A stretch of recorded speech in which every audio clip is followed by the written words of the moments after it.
Hello, my friend. Assalamualaikum warahmatullahi wabarakatuh.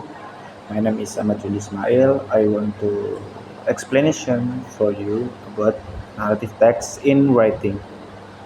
Narrative text is a text that tells a series of events in sequence and connected to each other.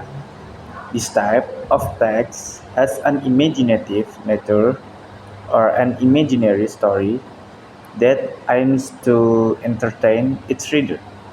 Generally, narrative text presents a story with a problem that can trigger conflict to attract reader interest.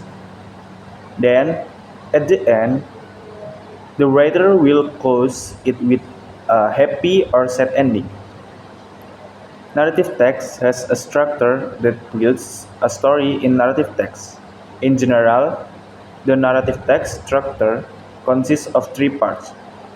First is orientation, two is complication, and the last is resolution. First, orientation is the introduction part in narrative text. This section contains the time setting, place setting, and description of the characters told in the writing. Two is complication. Is the second structure in narrative text that contains the conflict, problem, or crisis in the story. The writer usually describes one or more problems. The problems described can be major conflict or minor conflict. Three is the last is resolution. Resolution is the final part of a narrative text that contains the problem solving of the conflict that occurred in the complication section.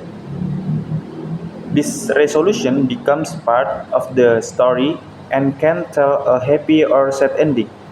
Characteristic of narrative text. After understanding the structure of narrative text, it is also necessary to know its characteristic. The characteris- the characteristic of narrative text distinguish narrative text from other types of English text. That's all for me. Thank you for your listener. Thank you very much. Goodbye. Assalamualaikum warahmatullahi wabarakatuh.